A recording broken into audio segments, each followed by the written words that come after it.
Facebook has agreed to craft or build a censorship tool in order to appease the Chinese government. Now, understand that this tool hasn't been utilized yet. This is just a proposal, and we'll see if it even does anything to convince the authorities in China and the government in China to agree to lifting their ban on Facebook.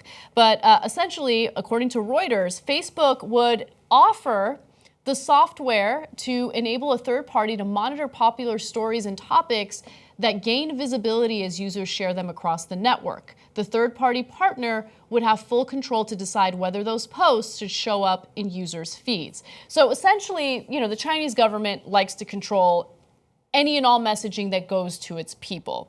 At the same time, Facebook, which claims that it's against censorship, realizes that China has or is a gigantic market. There are a lot of internet users in China to work with. And so as a result, it seems like they're willing to kind of cave to some of the censorship that authorities in China want.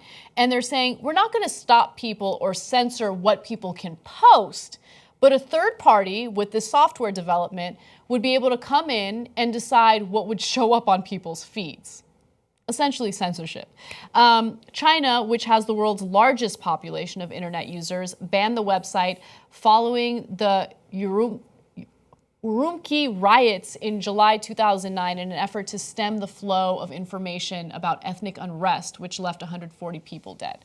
So again, social media can be used for a lot of good things, like mobilizing people for political movements or sending important information to individuals that they might, not get through mainstream media.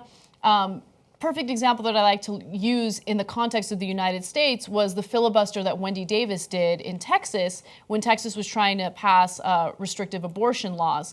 She did this epic filibuster. No one in the mainstream media was covering it, so people turned to Twitter in order to get information about it, to get reporting on it. So social media is incredibly important, and governments that are authoritarian realize that, and they want to do what they can to hinder it. Yeah. I mean, with this, when the first thing, just even reading this headline, not even reading the whole article, it just tells me that obviously they want to expand their growth, for one, but for two, there's so much more money that can be made by opening into the world's second largest economy.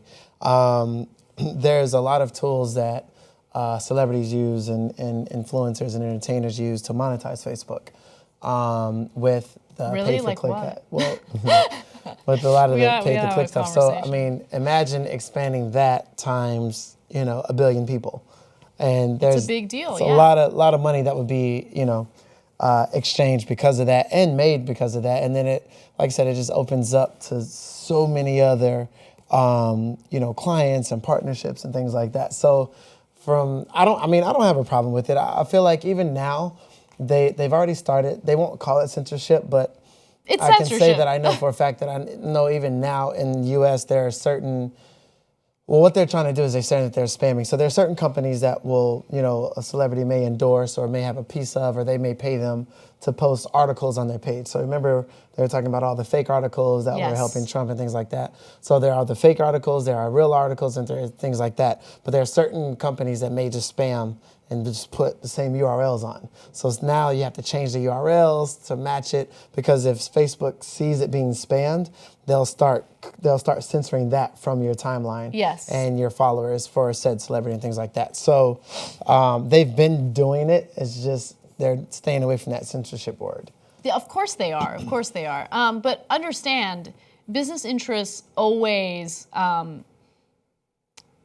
trump, I guess, the best interests of people, of the rights of people. And so, look, in China, obviously, their rights are very different from the rights that we enjoy here in the United States, at least the rights we enjoy here in the United States at the moment.